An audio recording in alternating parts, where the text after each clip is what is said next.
नमस्कार दोस्तों, मैं सुशील कुमार कैंथोला के एस्ट्रो में आपका हार्दिक अभिनंदन करता हूं। जिस विषय पर हम आज चर्चा करेंगे वह है सूर्य का राशि परिवर्तन, जो कि 17 अगस्त 2023 को होने जा रहा है और यह जो है 16 सितंबर 2023 तक उसमें विराजमान रहेगा। कहने का अर्थ यह है, जो सूर्य है वह सिंह राशि अर्थात अपनी मूल त्रिकोण राशि में आ रहा है। तो इसी के साथ दोस्तों चलो शुरू करते हैं। श्रावण मास, शुक्ल पक्ष, प्रतिपदा तिथि और परिधि योग और मघा नक्षत्र। तो सूर्य का प्रवेश जो है मघा नक्षत्र में होने जा रहा है। सूर्य जो ग्रह है वह सिंह राशि में मूल त्रिकोण का होता है और मेघ राशि के 10 अंश पर परम उच्च का होता है और उसी से 7वीं राशि अर्थात तुला राशि में 10 अंश पर ही परम नीच का हो जाता है। सिंह राशि का स्वामी सूर्य, सिंह से अधिपति सूर्य है। सिंह राशि का स्वामी सूर्य और सिंह राशि ही सूर्य की मूल त्रिकोण राशि है। जिस समय 17 अगस्त को सूर्य सिंह राशि में प्रवेश करेगा वह जो समय है 1:16 पे। तो इसका विभिन्न राशियों पर क्या प्रभाव पड़ेगा, आज हम इसी विषय पर चर्चा कर रहे हैं। तो विशेषकर मैं ये कहना चाहूँगा कि यह जो राशि परिवर्तन होते हैं ये सामान्य स्तर के होते हैं और चंद्र राशि के आधार पर होते हैं। तो दोस्तों सबसे पहले लेते हैं मेघ राशि को। मेघ राशि जो है उसका जो सूर्य है वह पंचम भाव का स्वामी है।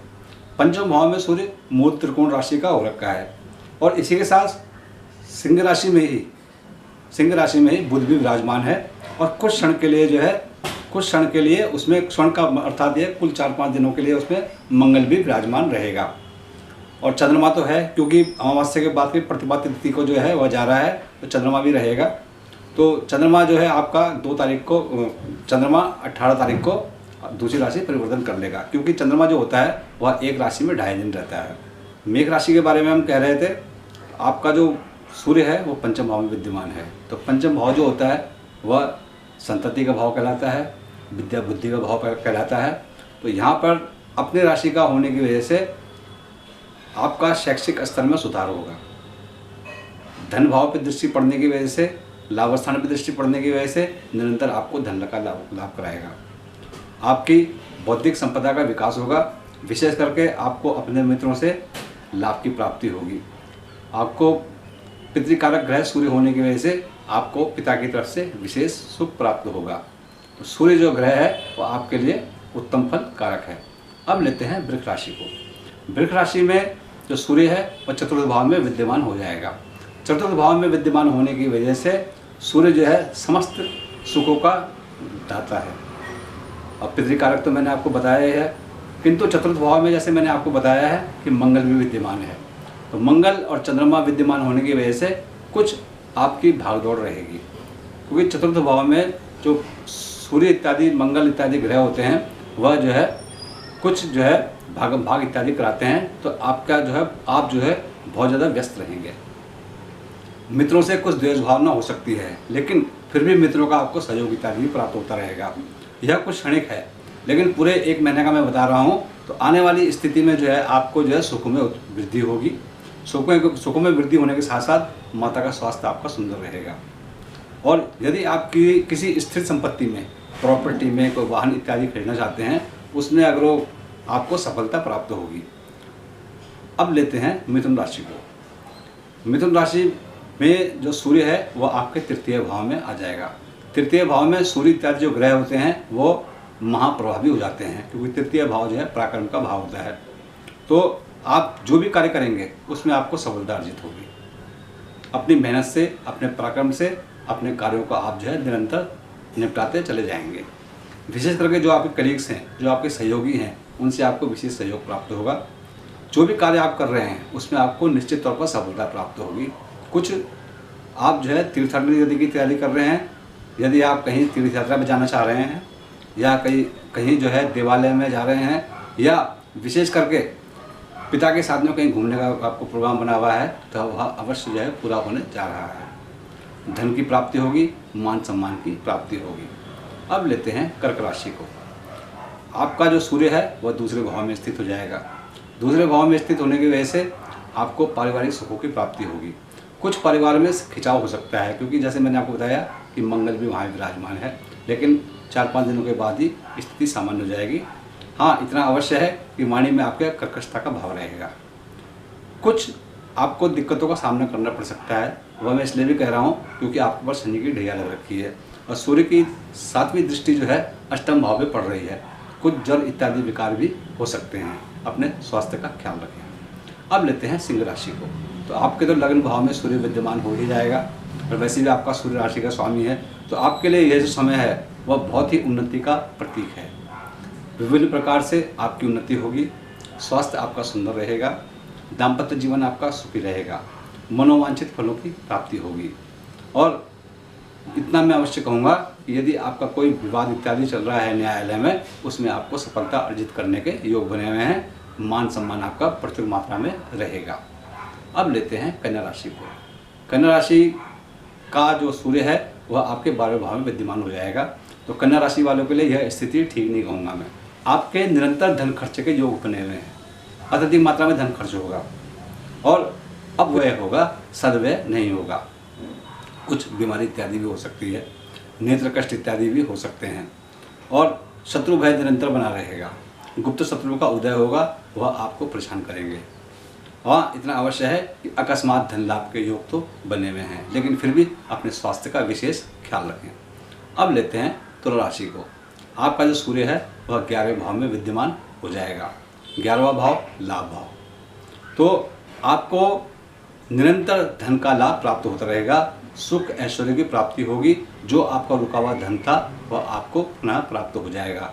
कहीं से आप लोन इत्यादि ले रहे हैं तो वह भी आपको मिल जाएगा। आपकी बौद्धिक संपदा का विकास होगा। संतान पक्ष के लिए यह जो समय है वह बहुत सुंदर समय है। संतान की तरफ से कोई विशेष खुशखबरी आपको सुनाई देगी। और यदि आप खुद छात्र हैं, अध्ययन अध्यापन कर रहे हैं, तो उसमें आपको सफलता अर्जित होगी। अब लेते हैं वृश्चिक राशि को।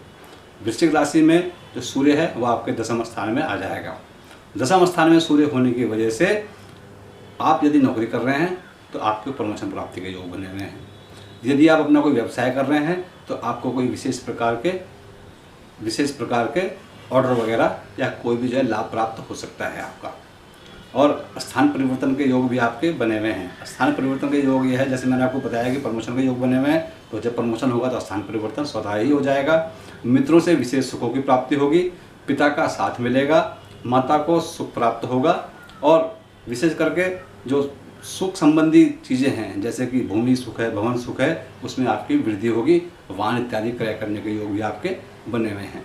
अब लेते हैं धनु राशि को। आपका जो बृहस्पति है, आपका जो सूर्य है वह 9वें भाव में विद्यमान हो जाएगा बृहस्पति के घर में।